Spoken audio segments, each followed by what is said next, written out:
ভোর ৫টা। শান্তিপুর গ্রামের ওপর তখনও কুয়াশার পাতলা চাদর। ১৩ বছরের আকাশ তার ছেঁড়া চাদরটা গায়ে জড়িয়ে কাঁপতে কাঁপতে ঘর থেকে বেরোল। তার হাতে একটি কাঁস্তে আর কোমরে বাঁধা গামছা। পাশের গ্রামের মজিদ মিয়ার জমিতে আজ ধান কাটার কাজ। আকাশ জানে, আজ যদি সে ৪ আটি ধান বেশি কাটতে পারে, তবে রাতে মা আর ছোট বোন রিনির পাতে এক টুকরো মাছ জুটবে। আকাশের বাবার রহমত আলী ছিলেন গ্রামের একমাত্র শিক্ষিত বেকার। অনেক স্বপ্ন নিয়ে শহরে গিয়েছিলেন, কিন্তু ভাগ্য সহায় হয়নি। শেষে রিকশা চালিয়ে সংসার চালাতেন। ৩ বছর আগে এক ঝোড়ো রাতে তপ্ত জ্বরে ভুগে তিনি মারা যান। বাবার রেখে যাওয়া বলতে ছিল একটা টিনের বাক্স ভর্তি কিছু পুরনো ইংরেজি আর অঙ্কের বই। ওই বইগুলোই আকাশের কাছে পৃথিবীর সবচেয়ে দামি সম্পদ। স্কুলের বারান্দার অপমানের দহন। সকাল ১০টা পর্যন্ত কাজ করে আকাশ দ্রুত পুকুরে ডুব দিয়ে স্কুলে দৌড়ায়।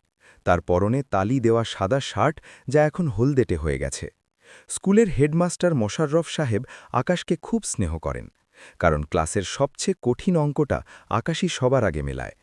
কিন্তু সবার মন এক নয়। ক্লাসের বিত্তশালী ঘরের ছেলে সজল প্রায়ই আকাশকে নিয়ে ঠাট্টা করে। একদিন সজল সবার সামনে আকাশের ব্যাগটা কেড়ে নিয়ে মাটিতে ফেলে দিল। ব্যাগের ভেতর থেকে বেরিয়ে এলো কয়েকটা বাসি রুটি আর পেঁয়াজ। সজল হাসতে হাসতে বলল, কিরে আকাশ, বইয়ের বদলে ব্যাগে তো দেখি ঘোড়ার ঘাস।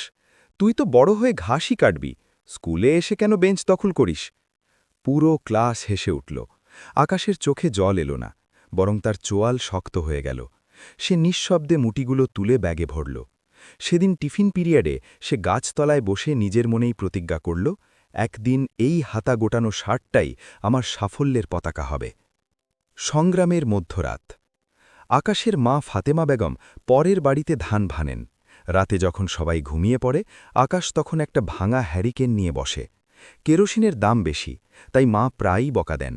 আকাশ তখন ঘরের বাইরে বেরিয়ে গ্রামের একমাত্র ল্যাম্পপোস্টের নিচে গিয়ে বসে। সেখানে পোকাদের গুনগুনানির শব্দে সে ডুবে যায় শেক্সপিয়ার আর নিউটনের দুনিয়ায়।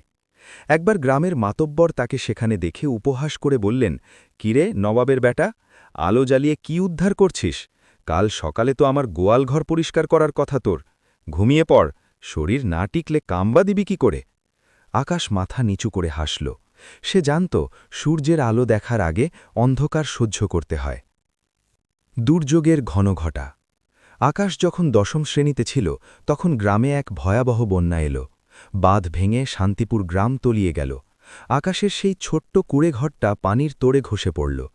তার চেয়েও বড় বিপদ হল, পানির মধ্যে থেকে বের হওয়ার সময় আকাশের মায়ের পায়ে বিষাক্ত কাঁচ ঢুকে ইনফেকশন হয়ে গেল। হাতে টাকা নেই, ঘর নেই, মাথার উপর ছাদ নেই। আকাশ তার বোনকে নিয়ে এক স্কুলের বারান্দায় আশ্রয় নিল।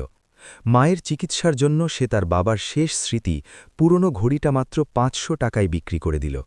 সেই রাতে আকাশ কাঁদতে কাঁদতে আকাশের দিকে তাকিয়ে বলেছিল, এত পরীক্ষা নিচ্ছ কেন ঈশ্বর? আমি তো শুধু একটু পড়তে চেয়েছি।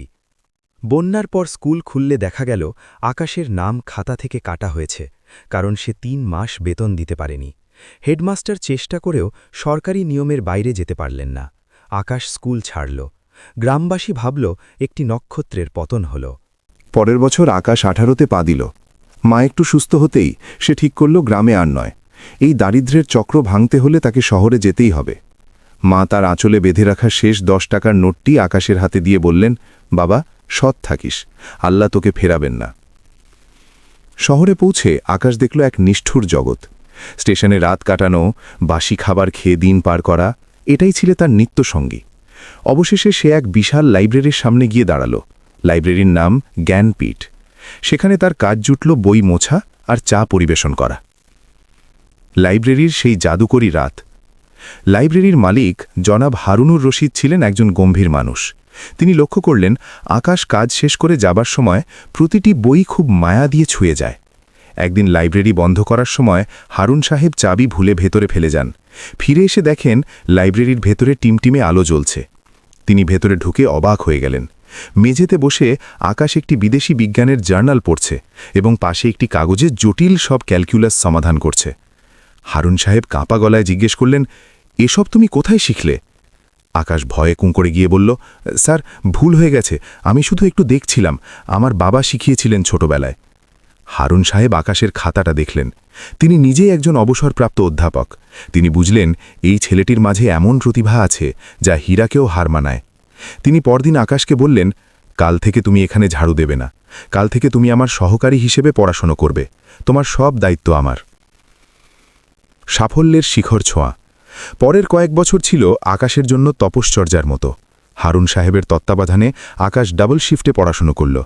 সে উন্মুক্ত বিশ্ববিদ্যালয় থেকে পরীক্ষা দিয়ে অভাবনীয় ফল করল। তার মেধা দেখে একটি নামী বিদেশি ইউনিভার্সিটি তাকে স্কলারশিপ দিল। আকাশ চলে গেল জার্মানি। সেখানে সে রোবটিক্স নিয়ে কাজ শুরু করত, দিনে ল্যাবে কাজ করত আর রাতে অনলাইনে টিউশনি করত তার মায়ের কাছে টাকা পাঠানোর জন্য। 4 বছর পর আকাশের নামে একটি পেটেন্ট অর্থাৎ আবিষ্কারের অধিকার নিবন্ধিত হল, যা শিল্প কারখানায় জ্বালানি সাশ্রয় করবে। রাতারাতি আকাশ হয়ে উঠল আন্তর্জাতিক সংবাদপত্রের শিরোনাম। প্রত্যাবর্তন, একটি নতুন সকাল। 10 বছর পর শান্তিপুর গ্রামে আজ উৎসবের আমেজ। একটি কালো পাজেরো গাড়ি গ্রামের ধুলো উড়িয়ে এসে থামল সেই পুরনো স্কুলটির সামনে। গাড়ি থেকে নামলেন স্যুট পরা এক সুদর্শন যুবক। গ্রামের মানুষ চিনতে পারল না, কিন্তু যখন সে গিয়ে স্কুলের জীর্ণ বারান্দায় বসা বৃদ্ধ হেডমাস্টারের পা ছুঁয়ে সালাম করল, তখন সবাই চিৎকার করে উঠল, আকাশ, এ তো আমাদের আকাশ। সেই সজল যে একদিন আকাশকে অপমান করেছিল, সে আজ বেকার হয়ে বাবার সম্পত্তি নষ্ট করে গ্রামের মোড়ে বসে আড্ডা দেয়। সে আকাশের সামনে এসে দাঁড়াতে লজ্জায় মাথা নিচু করল। আকাশ তার কাঁধে হাত রেখে বলল, সজল, মানুষ তার বংশে নয়, কর্মে পরিচিত হয়। আকাশ তার উপার্জিত অর্থ দিয়ে গ্রামে একটি বিশাল বিজ্ঞান ও কারিগরি উচ্চ বিদ্যালয় স্থাপন করল। স্কুলের গেটে বড় করে লিখে দিল, দারিদ্র্য মেধার শত্রু নয়, বরং মেধার শান দেওয়ার পাথর। আকাশের মা এখন এক অট্টালিকায় থাকেন, কিন্তু আকাশ আজও তার ওই পুরনো তালি দেওয়া শার্টটি ড্রয়িং রুমে ফ্রেম করে রেখে দিয়েছে, যাতে সে কখনো ভুলে না যায় সে কোথা থেকে এসেছে এবং তার লড়াইটা কতটা কঠিন ছিল। গল্পের সমাপ্তি ও শিক্ষা। আকাশের এই গল্পটি শুধু সফলতার নয়, এটি ধৈর্যের। 1 ঘন্টায় এই গল্পটি বলতে গেলে আকাশের প্রতিটি ছোট ছোট কষ্ট, ক্ষুধার রাত এবং পড়াশোনার প্রতি তার তীব্র ব্যাকুলতাকে আরও জীবন্ত করে ফুটিয়ে তোলা সম্ভব। যদি আমাদের এই ভিডিওটি ভালো লেগে থাকে, তাহলে আমাদের ভয়েস স্টোরি 99 ইউটিউব চ্যানেলটি লাইক, কমেন্ট, শেয়ার করুন এবং সাবস্ক্রাইব করে পাশে থাকা বেল আইকনটি টিপে দিন।